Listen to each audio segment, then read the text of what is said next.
Assalamualaikum warahmatullahi wabarakatuh. Halo guys. Hai. Di sini kami akan membahas tentang pemerintahan pada masa Presiden Gus Dur. Sebelum itu, izinkan kami memperkenalkan diri terlebih dahulu. Pertama saya Nuri Wadatul Soleha.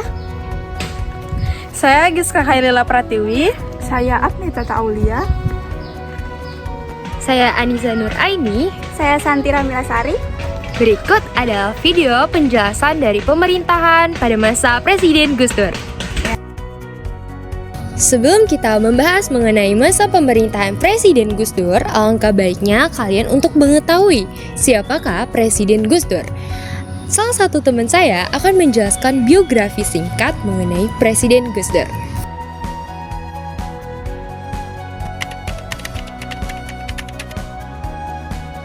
Abdurrahman Wahid atau Gus Dur lahir pada 7 September 1940 di Jombang, Jawa Timur. Ia adalah seorang ulama, cendekiawan muslim, dan politisi. Ia menempuh pendidikan di Universitas Al-Azhar tetapi tidak selesai dan melanjutkan pendidikannya di Universitas Baghdad. Sebelum terjun ke dunia politik, Gus Dur menjabat sebagai Ketua Umum NU. Ia dikenal sebagai tokoh pluralis yang memperjuangkan HAM, demokrasi, dan toleransi. Pada 1999, ia terpilih menjadi Presiden keempat Republik Indonesia, menggantikan B.J. Habibie. Tetapi masa jabatannya hanya sampai 2001. Nah, selanjutnya kita akan membahas tentang kelebihan pada masa pemerintahan Presiden Gus Dur.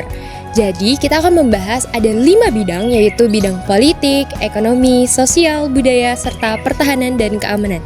Di bidang politik, yang pertama, membentuk Kabinet Persatuan Nasional. Yang kedua, membubarkan Departemen Penerangan serta membuka kebebasan pers. Yang ketiga, mendorong pluralisme dan demokrasi serta menetapkan hari Imlek sebagai hari libur nasional. Yang kedua, di bidang ekonomi. Yang pertama, mendorong kebebasan untuk berusaha atau berdagang terutama pada etnis Tionghoa. Yang kedua, tegas dalam kebijakan ekonomi. Yang ketiga, ada sosial, yaitu mendorong kerukunan antar umat beragama dan suku.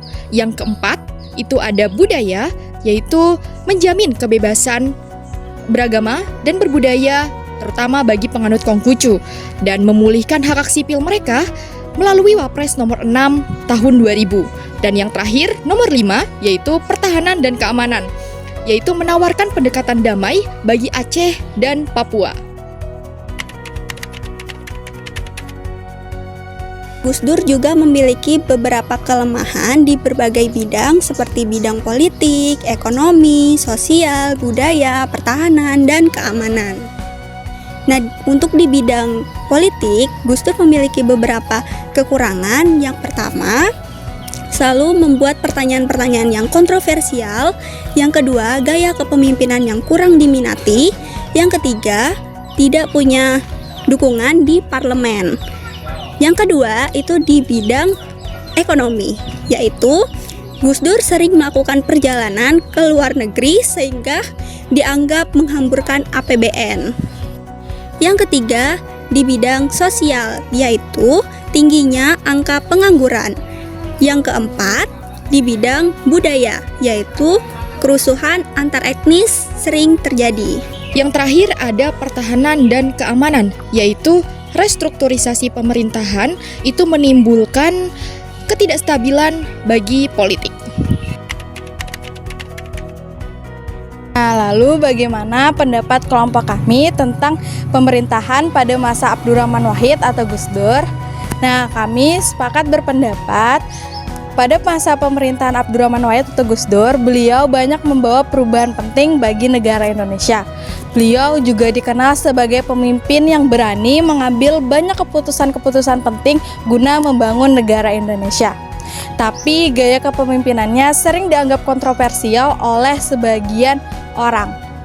Selain itu, karena adanya situasi politik yang sangat tidak stabil membuat masa jabatannya berakhir lebih cepat, yaitu hanya 2 tahun saja dari tahun 1999 hingga 2001.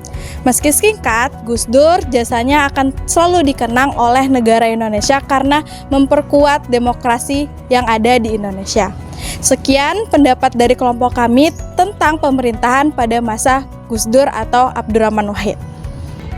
Nah, itulah video penjelasan singkat mengenai pemerintahan pada masa Presiden Abdurrahman Wahid atau Gus Dur.